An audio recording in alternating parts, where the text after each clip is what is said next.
you know, we saw some players using them and then instantly being shot down. So there's a risk to it as well. Well, there is a risk to it, but it's time to get into our gameplay for today. Round number 1 is underway. Stress, Mine Creek, take it away, gents. Ladies and gentlemen, this is the main event. Duos, 14 games at the ESL Katowice Royale. So settle yourself next to the pool at Paradise Palms, stock up on Slurp Juice, because we are in for the long haul. And these were our solos winners from yesterday, or our solo winner yesterday. As Vinny, we saw him dropping over in Snobby.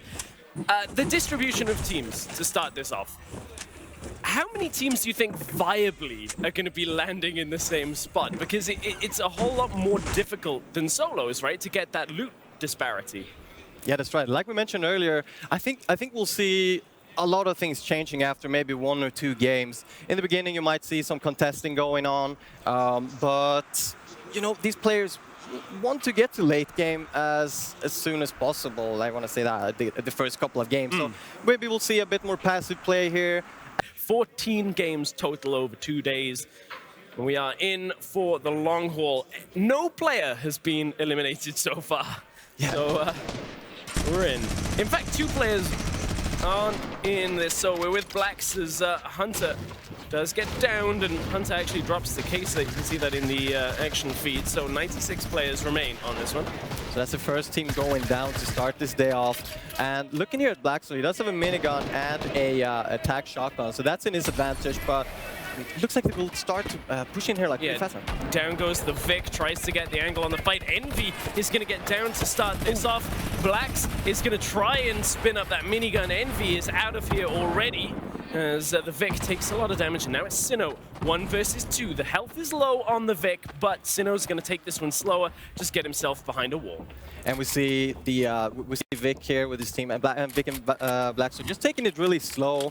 Down to start this, but oh, look at how low Zeke is. Poverty just gets taken out from 135 meters to get downed. And we see Zeke doesn't really have a lot of health here, so not quite sure if they will make it way out of this one. Yeah, this would be a very tricky one because Zeke has to track back and find Poverty, so...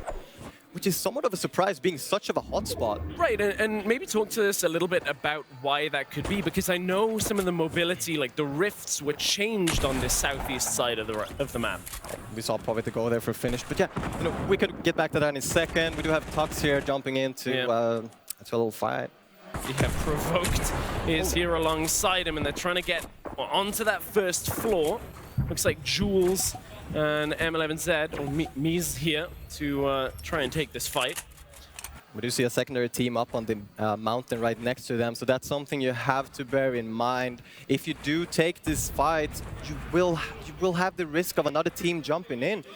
So I'd expect these players to maybe go back a little bit, maybe not engage in a fight, but at the same time, as soon as you rotate away from there, the other team might just, you know, shoot, fire at you from behind. Aim Hero did just go down in the action feed, but here we're on with Provoke trying to get through that wall, does break it to start, but ends up with a little damage traded in response. You can hear the explosives are going off. Gonna try and disrupt as much of this building as possible. Dynamite has been charged. Tux is trying to run away, see where he can get to. Loses all of his cover at this point, and Jules is gonna try and just get a few shots with that silenced SMG. Using those Dynamite to their advantage, opening up. Oh, that's a beautiful hit, actually. Jules just took so much damage in response, and Provoke trying to come over the top. That's a third party, I think. The ones from the hill that you were talking about as Provoke gets shut down. And this is the dangerous situation with duos, is you can't just relentlessly be aggressive, but that is so much damage coming through as Provoke ends up dropping. Jules gets a wall up, but it's too late. Now trying to drop down to the low ground to settle himself in Tux. Did he just get sniped? Yeah, we're happy with that elimination. We'll head out. But look at this tilted action already. Yeah, Keolis, without his duo, will get dropped by Nick Merckx. And Nick Merckx and Aiden may very well have established themselves as the Kings of Tilted in Game 1 because Aim Hero and Fax Fox fell already. I saw that in the action feed earlier on. May not really be that strong, but if you use them to your advantage when you rotate, you can distract them. Nick Merckx and Aiden may be in a little bit of trouble because Tixi and Mushway are in this storm with them. They're fighting, but none of them have dropped for now. Mushway has to get himself out. Aiden has fallen. Jordan and Jesse have just gone down to Funk Bomb. That is a massive pickup as both of the X2 twins eliminated by Funk Bomb and Nate Hill. Either side of your walls, it's near impossible. At that point, you just hold your thumbs, stay as quiet as possible, and hope for the bad men to go away. They won't go away in this setting unless there's like the storm pushing them already. At that point, he can't take the taxi out as Milan and Smeef are under a lot of pressure from Jam side on the side. There's so many people firing at them as Violinen is going to just peek through the roof and just say, okay, for now I think we're fine. The bird's eye view nearly on everything is 72 hours and Chap in the opposite position, right down on the floor, trying to get their way to the zone. This is just a perfect position to be in now. You have high ground, you have a lot of high ground over everybody. You can just sit up here for a while and watch other players rotate while you get some free shots on them and possibly some eliminations. Yeah, Isma trying to drop right onto the Russian duo up at the top as we got forward Norwood.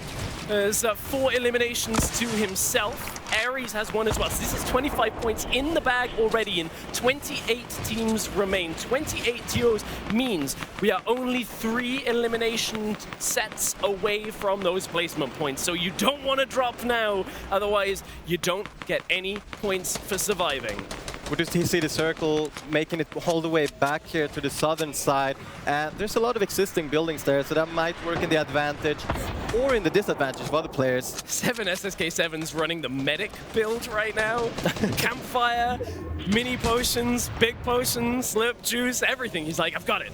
Only thing I need is like bandages or a first aid kit. Just a perfect loadout for the end game. Circle starts to move here, going into the 6th one.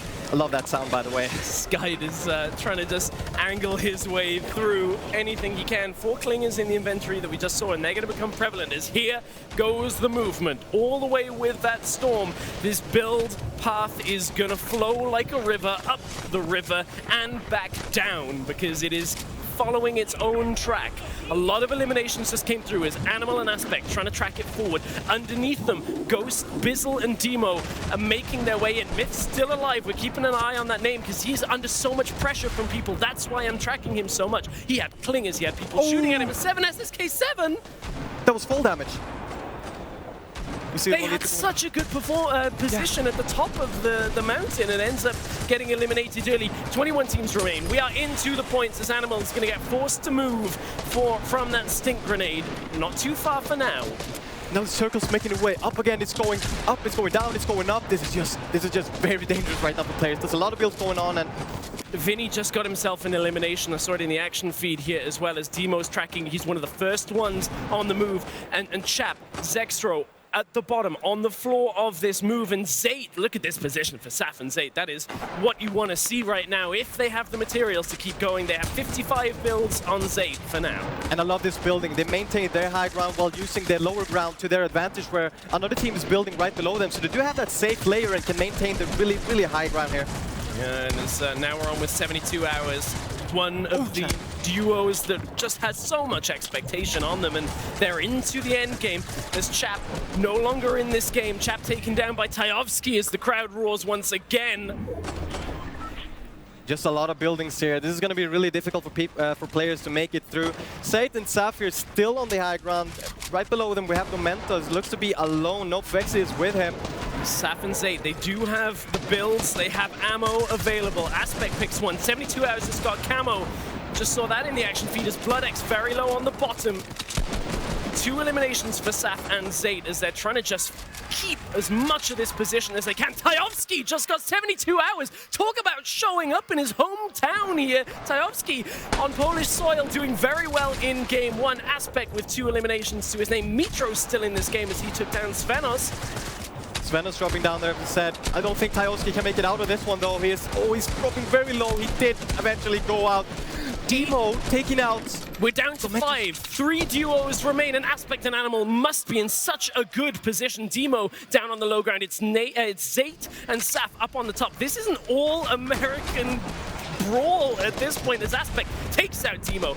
Animal still looking for more. Saf picks up the knockdown on Animal at the bottom. It's 4 players remain. Is this a 2 versus 2 as Demo had fallen? Animal knocked in the storm. Aspect getting pressured from the top as Zayt trying to drop down on him as Saf is there as well. Saf trying to find that angle, looks for the shot, doesn't quite get it, but it's enough to finish them off with a victory royale for Saf and Zayt. Beautiful performance. There are a little bit of a different play styles that we've seen in some of the European and North American competitions, and you know, he's right. Zayt and Saf sat there right at the top. Sat at the top. What a great start for them. And, you know, we've got Micho and Kuna coming in behind them in that second place. But then, as you say, that top 5, 3 out of the 5 teams there dominated North America. But we need to give a shout out to Toyoski and Nero, the local hometown heroes, making it into 5th place. And you could hear the support for those guys. It was phenomenal. Yeah, you could. The thing with Mitro being in second there as well, that was a lot of eliminations they got in that we didn't duo. really see them in the end game. Right. And they weren't even in the final set of duos, right? Mitro was alive and got a few eliminations, but it was all America after that. So the importance of those 5 points per elimination does rack up. You see a couple of the controller gang there making it into the top 20 to start off with, so decent points on the board there. Myth and Cloud just outside those places with 21st, but good start from them as well. And we saw, you know, that top 5 there.